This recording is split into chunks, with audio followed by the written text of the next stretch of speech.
America में gun culture का सबसे बड़ा धमाका। ट्रंप के करीबी चार्ली किर्क की सबके सामने गोली मारकर हत्या। 31 साल की उम्र में थम गई अमेरिका की राइट विंग की सबसे तेज आवाज। This is a dark day for our state.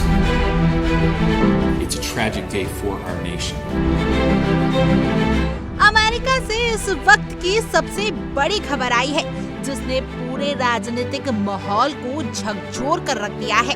अमेरिकी राष्ट्रपति डोनाल्ड ट्रंप के बेहद करीबी और राइट विंग के तेज तर्रार नेता चार्ली किर्क की सबके सामने गोली मारकर हत्या कर दी गई। मंगलवार 10 सितंबर को यूटा वैली यूनिवर्सिटी परिसर में ये वारदात हुई जब किर्क एक बड़े आउटडोर कार्यक्रम में मौजूद भीड़ को संबोधित कर रहे थे। महज 31 साल की उम्र में इस तरह हुई हत्या से न सिर्फ रिपब्लिकन पार्टी बल्कि पूरा अमेरिका सख्ते में है। घटना को अमेरिकी राजनीति में हाल ही के वर्षों का सबसे बड़ा झटका माना जा रहा है। चार्ली किर्क, जिनका नाम टर्निंग पॉइंट यूएसए से जुड़ा है, अमेरिकी दक्षिणपंथी राजनीति के चमकते सितारे थे। इलिनॉइस में जन्मे किर्क ने 18 साल की उम्र में इस गठबंधन की नींव रखी थी और देखते ही देखते रिपब्लिकन पार्टी की युवा आवाज बन गए। राष्ट्रपति डोनाल्ड ट्रंप की राजनीति यात्रा में उनका योगदान अहम माना जाता है। ट्रंप ने कई बार सार्वजनिक मंच से किर्क को युवाओं का दिल समझने वाला व्यक्ति कहा था। यही वजह है कि उनकी हत्या को सीधे तौर पर राष्ट्रपति ट्रंप के लिए बड़ा झटका माना जा रहा है। घटना उस वक्त हुई जब किर्क विश्वविद्यालय परिसर में एक खुले मंच पर लोगों से सवाल जवाब कर रहे थे। प्रत्यक्षदर्शियों के अनुसार जैसे ही उन्होंने मास शूटिंग्स पर आए एक सवाल का जवाब देना शुरू किया, तभी अचानक गोली चली और उनकी गर्दन में लग गई। सबके सामने हुए इस हमले से अफरा तफरी मच गई और सुरक्षा व्यवस्था पर सवाल खड़े हो गए।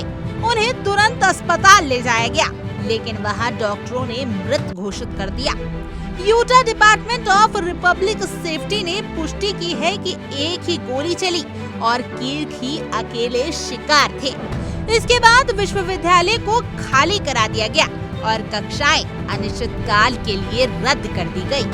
FBI डायरेक्टर काश पटेल ने जानकारी दी है कि एक संदिग्ध को हिरासत में लिया गया है।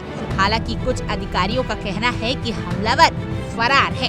जांच एजेंसियां इस राजनीतिक दुश्मनी से जोड़कर देख रही हैं, क्योंकि चार्ली किर्क के विचार काफी विवादग्रस्त माने जाते थे। यूटा के गवर्नर कॉक्स ने इस घटना को अमेरिकी लोकतंत्र पर सीधा हमला बताया। वहीं उपराष्ट्रपति जेडी वेंस घटनास्थल पर पहुंचने वाले हैं ताकि जांच में सहयोग कर सके। चार्ली किर्क की लोकप्रियता का अंदाज इसी से लगाया जा सकता है कि उनके एक्स अकाउंट पर 5.3 बिलियन से ज्यादा फॉलोअर्स थे और उनका रेडियो कार्यक्रम द चार्ली किर्क शो हर महीने लाखों लोगों तक पहुंचता था। वे कई किताबों के लेखक भी थे और अपने पॉडकास्ट के जरिए युवाओं के बीच काफी प्रभाव रखते थे। अंतर्राष्ट्रीय स्तर पर भी वे चर्चित थे और इजराइल के समर्थक में मुखर रहने के कारण प्रधानमंत्री नेतन्याहू उन्हें इजराइल का शेरे दिल दोस्त कह चुके थे। किर्क का राजनीतिक कद लगातार बढ़ रहा था।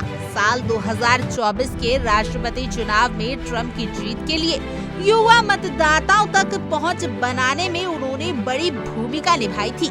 यही वजह है कि उनकी हत्या को ट्रंप की राजनीतिक रणनीति के लिए बड़ा झटका कहा जा रहा है। आने वाले 2028 के चुनावों में किर्क का रोल बेहद अहम माना जा रहा था।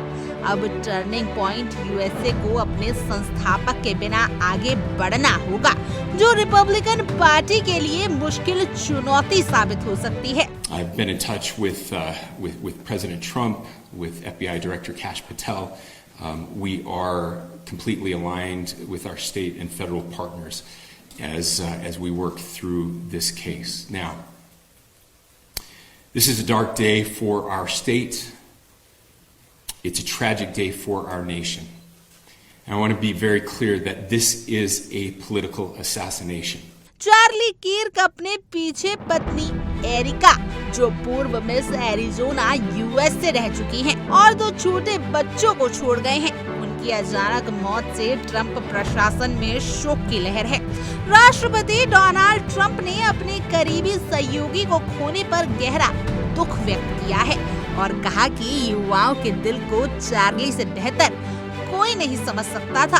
ट्रंप ने आदेश दिया है कि उनके सम्मान में झंडे आधे झुके रहेंगे।